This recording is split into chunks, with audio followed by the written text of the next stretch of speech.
Alright, we're back. One thing that most people always find difficult is getting these exhaust springs off. All you need is a flathead screwdriver, a pry bar, whatever. You just take cutting wheel, anything you got that'll cut Sawzall, you got to put a notch into this thing. Once you put a notch in it, it's just nothing more than just a normal pry bar. Fits around the spring, and you can pull them right off. So, we're going to hand it over to Justin. This is his machine. Okay, we got a 2006 Arctic Cat 500 F5. We noticed a coolant leak when we brought it in the shop last night. Found out that it is a water pump seal, which is located underneath the sled. So in order to get to it and to do it the proper way, we need to remove the motor.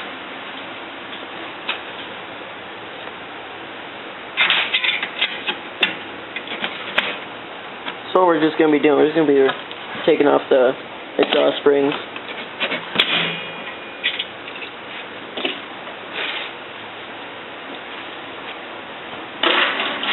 Remember to always keep your exhaust springs in a handy place. You don't want to lose these.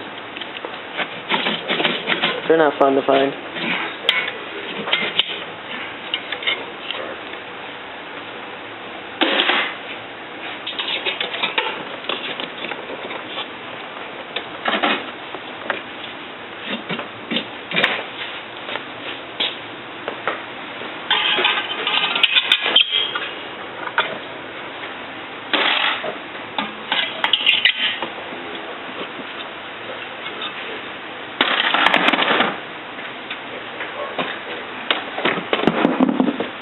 We just gotta take the exhaust probe out and it should come out.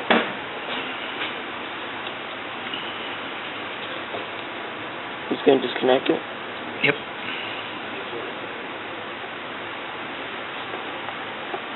This exhaust probe just tells you like your computer how your engine's running and if your sled starts overheating.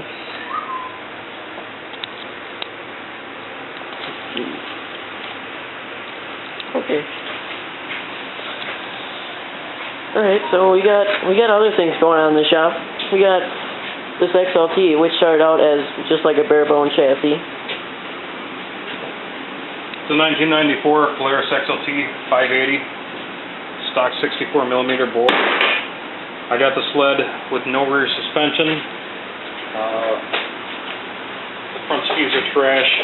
It had no hood on it. It was sitting outside for 2 years. And the motor was completely locked up. It was locked up solid. So what I did is threw transmission fluid down each spark plug hole, took the exhaust off, stored it inside on the crank side, took the carbs off and stored it in, let it sit for about a week. And after about a week I'd pull it over. So I slapped the carbs back on, slapped the exhaust back on, and gave her a whirl. Well, it popped and fired, but it was pretty rough, so I ran a compression check on it. I had 116 psi on the clutch side. Center cylinder had 115 psi, and the mag side had 62. So tore the motor down. Noticed that whoever owned it before me burnt up a ring broke, and it just elongated the piston ring gap and bounced around on the top end and took out the piston. The bottom ring was alright. The cylinder was a little scored, so I tore the block down to just a bare crankcase. Did a hone job on all 3 cylinders, and I actually put a used piston in with 6,000 miles on it with used rings, and I reused the base gasket and everything, and put it all back together. I've got 98 psi on the mag side, and also all 115, 116 on center and clutch. Nah. It runs excellent. It pulls together. I was out doing 100 miles an hour on it a half hour ago. As you see, I've got no seat on it currently,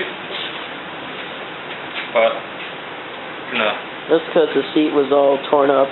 It was, and I'm gonna take the tank off and It's gonna be putting this seat on it. which is pretty ratty, but it's the sled was a complete budget build. It came from a multitude of different snowmobiles. The rear suspensions for a 98 Storm was a 94 XLT. I actually made my own mounting brackets for a different suspension. As you see, the holes in here and the holes in the front as well. But I just couldn't get the suspension travel out of it that I really desired. So what I'm going to do with this is hopefully bring it up about 6 inches taller and have some sort of a mod sled. I do have some AAN pipes for it, which they sound just ridiculously loud, so that's why I bought a stock exhaust. But hopefully we can make something out of it. Maybe throw some LED HID headlights on it. I repainted the entire hood. It was very, very faded out. Sanded down with 400 grit paper. Repainted it. It's not a bad looking sled for pretty much free and investing about $200 worth of parts. It runs and moves. It's got 9,300 and what is that? 43 miles on it on the original bottom end. Everything works and it's good to go. See how long the sled lasts this winter. Alright guys, so this is my sled. It has a bunch of stuff on it because I'm trying to put studs in this little round piece on here to give it support for your running boards. And my feet are just like keep slipping off, so I'm going to put ATV and dirt bike studs in it. Right now I'm just drilling so I can put them in, because if you just try to put them in, they're not going to want to go in at all. And I'm putting these RSI 6-inch rise bars on it. I'll probably make a separate video on reviewing them. And my sled's pretty muddy because it was on the trail before. I put a different suspension in it last week. What I didn't think to check was the bogey bolts, and I'm really lucky I caught it because this bolt was completely gone and the bogey was still there. And I just put a bolt out of the other skid in there. And I checked the other side and that one was loose too. This one. So I tightened that one up too. All the bolts seem to be pretty tight. Don't want to reef them too tight. And I put other front shocks on that we actually put on the 400. So those shocks that were in here are on there now. Because this is the trail sled, and that sled will probably just end up around here on the lake, and put a windshield on it, but this isn't my windshield, this is a buddy's of ours. I might be buying a different one. I'm painting it white, because that's what the stock windshield was supposed to be. And we'll go to my dad's sled. My dad has a 2015 Skidoo Renegade 600. It's a stock machine, only a couple of minor changes. One thing I did was I changed bar risers. I put an adjustable set on them. 6'4", the factory ones are short. If you're an average sized person, probably be alright.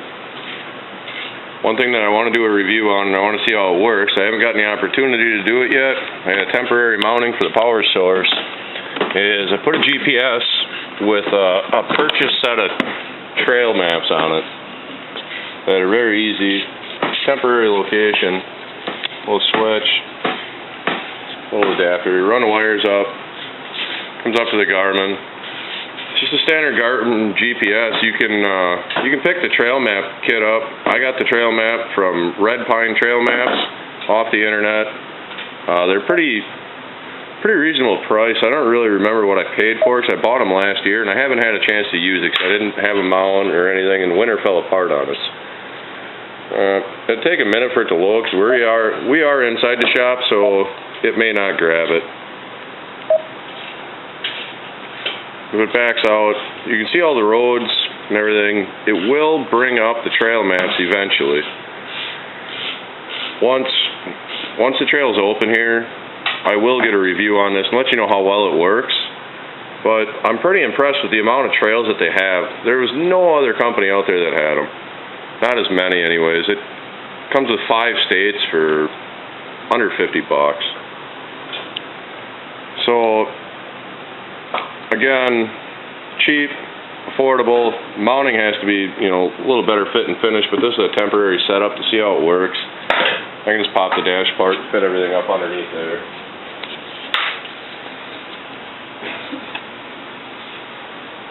Load.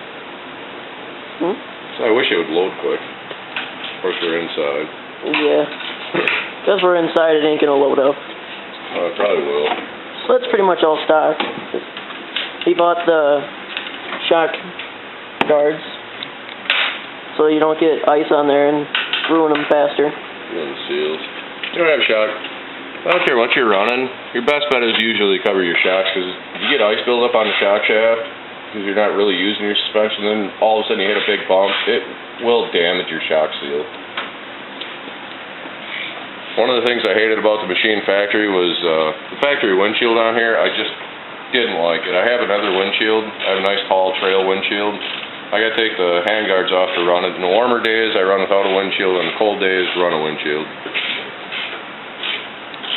I also picked up a 2-up seat, which is actually sitting up there right now.